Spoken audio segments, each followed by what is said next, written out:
헝가리 총리 빅토르 오르반이 완전히 미쳐서 4월 헝가리 선거를 앞두고 키이우를 협박하기 위해 우크라이나 자금 8천만 달러를 빼앗았다고 인정했습니다. 헝가리는 우크라이나 현금 수송 차량을 압수하고 돈을 빼앗은 것이 우크라이나가 드루즈바 송유관 운영을 차단했다는 주장에 대한 대응이라고 밝혔습니다. 부다페스트는 앞으로도 이와 같은 행동을 배제하지 않으며 언제든지 우크라이나 자산을 압수할 준비가 되어 있다고 밝혔습니다. 우크라이나가 자국 영토를 통해 헝가리로 가는 러시아산 석유 수송을 재개하지 않는 한 이러한 조치는 계속될 것입니다. 이것은 이미 노골적인 협박과 갈취입니다. 그것도 국가 차원에서 이루어지고 있습니다. 이것이야말로 진정한 국가적 깡패 행위입니다.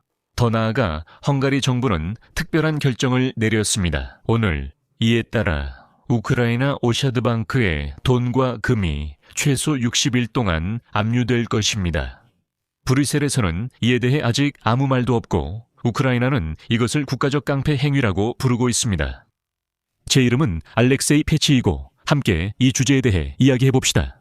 하지만 시작하기 전에 이 채널을 구독해주시고 영상에 좋아요를 눌러주시며 이 영상 아래에 여러분의 댓글을 남겨주시길 부탁드립니다. 그리고 제 텔레그램 채널도 구독해주세요. 링크는 이 영상 설명란에 있습니다. 헝가리는 우크라이나가 드루즈바 송유관을 통한 러시아 석유 수송을 막았다는 주장에 대한 보복으로 우크라이나 현금 수송 차량을 압수하고 돈을 빼앗았다고 밝혔습니다. 그러나 이 송유관을 통해 러시아 석유는 여전히 헝가리로 들어오고 있었습니다. 그리고 헝가리 건설교통부 장관 야노시 라자르는 직접적으로 인정했습니다. 그는 그래 돈을 빼앗은 건 그냥 단순한 복수였다고 말했습니다. 이것은 협박의 도구였고 그들이 말했던 무슨 마피아 이야기나 그런 것들은 단지 이 현금 수송 차량을 압수하기 위해 대테러 특수부대의 프로토콜을 발동시키기 위한 명분에 불과했습니다. 라자르의 말에 따르면 탈취된 돈과 금은 드루즈바 송유관을 통한 러시아 석유의 수송이 복구될 때까지 헝가리에 남아있을 것이라고 합니다. 그는 노골적으로 러시아 석유를 헝가리 영토로 들여보내라고 말하고 있습니다. 그러면 우리가 그 돈을 돌려주겠다고 합니다. 그럼 마피아 이야기는 어떻게 되는 겁니까? 마피아를 잡았다면 끝까지 가야지 그냥 석유 공급만 재개하면 모든 걸 다 돌려주겠다는 식으로 하면 안 되죠. 그리고 이제 가장 중요한 부분입니다. 이 부분은 우크라이나 사법당국과 인터폴이 명확하게 기록해야 합니다. 헝가리 장관이 공개적으로 우크라이나 오샤드방크에 현금 수송 차량을 탈취한 작전이 우연이 아니었다고 인정했습니다. 장관의 인용문입니다. 우리는 우크라이나인들이 매우 신경이 곤두서 있다는 것을 알고 있습니다. 만약 우리가 협박을 당한다면 우리는 그렇게 어리석게 굴어 넘어갈 수는 없습니다. 우리가 한 일은 우연이 아니었고 그들에게 돈을 돌려주지 않을 것입니다. 돈은 당분간 여기 남아있을 것입니다. 우리는 송유관이 열리기를 기다리고 있고 헝가리를 통해 우크라이나 돈이 새로 들어오기를 기다리고 있습니다. 그리고 마지막 말은 다음과 같은 암시였습니다. 헝가리를 통과하는 모든 우크라이나 현금 수송 차량들도 빅토르 오르반 정권에 의해 똑같이 압수될 것이며 오르반 정권은 선거에서 이기기 위해서라면 강도 같은 수단도 마다하지 않을 준비가 되어 있습니다. 그런데 여기서 재미있는 점은 바로 이 라자르 장관이 외화의 우크라이나 반입의 합법성에 의문을 제기했다는 것입니다. 그리고 그는 송유관 복구가 오래 걸릴수록 이 사건을 더 철저히 조사해야 한다고 답했습니다. 하지만 이것은 명백한 협박입니다. 다시 말씀드리자면 헝가리는 아무런 근거 없이 우크라이나 오샤드방크에 현금 수송 차량 2대를 억류했습니다. 이 차량들은 7명의 현금 수송원을 동반하고 있었습니다. 이들은 오스트리아의 라이파이젠은행과 우크라이나의 오샤드방크 간의 정기적인 외화 및 금 운송 과정에서 4천만 달러, 3,500만 유로, 그리고 4kg의 금을 운반하고 있었습니다. 참고로 이 모든 논평자들은 이렇게 말하는 사람들이 있습니다. 이런 금액은 무통장 이체나 은행 간 이체, 스위프트로 처리해야 하는데 왜 현금 수송원들이 직접 돈을 옮겼냐며 뭔가 수상한 거래라고 합니다. 그래서 말인데 이런 논평자 여러분, 혹시 한 번이라도 생각해 본 적 있나요? 여러분 손에 있는 달러나 유로 지폐가 우크라이나에 어떻게 들어오는지, 어디서 생기는지 말이죠. 자, 전면전이 벌써 4년째 이어지고 있습니다. 여러분은 그동안 있었던 모든 달러와 유로가 그냥 국내에서만 돌고 있다고 생각하시나요? 아니면 어떻게 된 거라고 생각하세요? 여러분은 현금이 어디서 나라에 들어오는지 생각해 본 적 있나요? 여러분의 머릿속에 은행들이 실제로 현금을 서로 운반한다는 생각, 단순히 전자결제만 하는 게 아니라는 생각을 해본 적 있나요? 저는 이런 댓글들을 보고 일부 사람들의 이런 무지함에 정말 충격을 받았습니다. 뭐가 수상하다고? 알고 보니 현금 수송 차량, 그러니까 이런 방탄 차량들이 실제로 현금을 운반한다는 거예요. 돈을 옮긴다는 걸 상상해 보세요. 알고 보니 바로 그걸 위해 만들어진 거였어요. 또한 빅토르 오르반 정권이 우크라이나에 우크라이나 보안국과 군대를 위해 일하는 어떤 마피아를 잡았다고 주장했다는 점도 상기시켜 드립니다. 그런데 이상하게도 같은 날 헝가리는 체포된 7명의 현금 수송원 전원을 신속하게 추방했습니다. 여기서 의문이 생깁니다. 만약 여러분이 마피아를 잡았다면, 혹은 마피아와 관련된 사람들을 잡았다면 왜 예를 들어 신문을 위해 그들을 구금하지 않았습니까? 추가 조사를 위해서라도 말이죠. 여러분은 마피아를 잡았다고 말합니다. 그런데 같은 날 알겠다고 하면서 마피아를 잡았지만 그냥 풀어주겠다고 합니다. 가라고 하죠. 하지만 돈은 우리가 가지고 있겠다고 하죠. 여기서 중요한 점이 있습니다. 헝가리 당국은 유럽인권협약, 헝가리 영사관계협약, 그리고 우크라이나 헝가리 영사관계협약의 여러 조항을 냉소적으로 위반했습니다.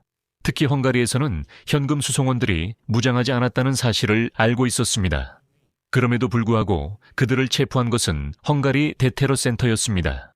여기서 제가 강조하고 싶은 점은 이들은 장갑차를 동원했고 이 센터의 요원들은 기관총과 유탄 발사기로 무장하고 있었다는 것입니다.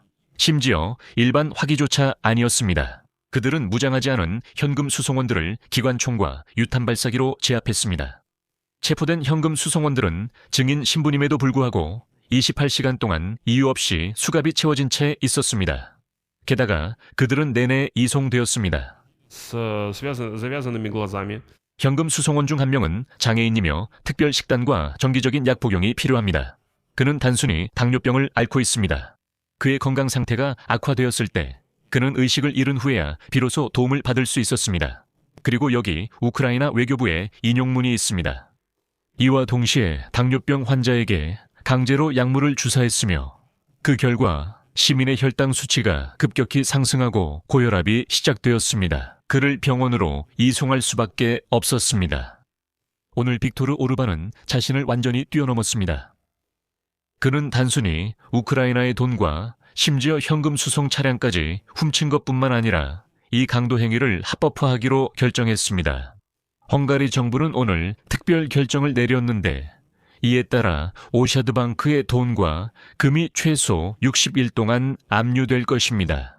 특히 빅토르 오르반 내각은 억류된 우크라이나 자산과 직접적으로 관련된 결정을 내렸습니다.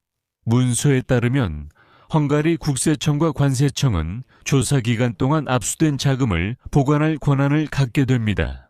여기에는 3,500만 유로, 현금 4천만 달러, 현금, 그리고 각각 1kg짜리 금고의 9개가 포함되어 있습니다. 헝가리 당국은 검사 현장에서 운송업자들이 자금의 출처, 최종 목적지, 그리고 운송의 법적 근거를 증명해야 한다고 주장합니다. 같은 날 오샤드방크는 이 돈이 오스트리아의 라이파이젠방크에서 우크라이나로 이동한 것임을 증명하는 모든 서류를 제출했습니다. 헝가리 정부의 명령문에는 운송 방식이 일반적인 국제관행에 부합하지 않아 형사 절차가 시작되었다고 명시되어 있습니다. 그럼 현금 수송 차량 외에 또 어떤 관행이 있나요?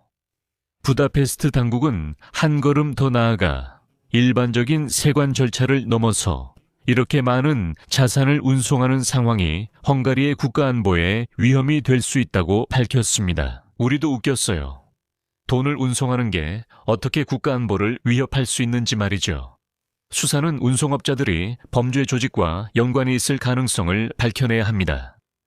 문서에 따르면 자산은 명령이 발효된 시점부터 60일 동안 헝가리 당국의 통제해 남게 됩니다. 문서는 이미 공식적으로 공개되어 시행 중입니다. 흥미로운 점은 헝가리 수사가 어떤 위반 사항이나 범죄 조직과의 연관성을 발견하지 못하면 빅토르 오르반이 그냥 돈을 돌려주고 끝난다는 것입니다. 그리고 그는 이 깡패짓에 대해 처벌받지 않길 바랍니다. 이제 한번 생각해 보세요. 왜 빅토르 오르반 정권이 이 자산을 60일 동안 압류하기로 결정했을까요? 왜냐하면 그 기간 동안 4월에 총선이 이미 끝나고 그러면 그냥 한숨 돌리고 돈을 돌려줄 수 있기 때문입니다. 모든 게 정치적 목적 때문이며 이제 더는 필요 없습니다. 선거 전까지 오르반은 계속 이 얘기를 할 것입니다. 이 돈이 마피아와 연관되어 있다는 추측만 있을 뿐이고 조사는 이루어지지 않을 것입니다. 그리고 확신하셔도 됩니다. 선거 전까지 빅토르 오르반은 어떤 조사도 하지 않을 것이고 그저 이 돈이 마피아와 연관되어 있을지도 모른다는 추측만 이야기할 것입니다. 그리고 안타깝게도 이 버전이 이미 우크라이나 논평가들 사이에서도 공감을 얻고 있다는 점이 상당히 유감스럽게 들립니다. 여기서 말을 줄이겠습니다. 여러분의 의견과 결론을 이 방송 아래 댓글로 남겨주시고 채널 구독과 알림 설정, 좋아요도 눌러주세요. 이번 방송이 여러분께 유익하고 흥미로웠다면 영상 설명에 있는 링크와 계좌 정보를 통해 후원이나 유료 멤버십으로 저희 유튜브 채널을 지원해 주실 수 있습니다. 오늘은 여기까지입니다. 모두 건강 조심하시고 안녕히 계세요.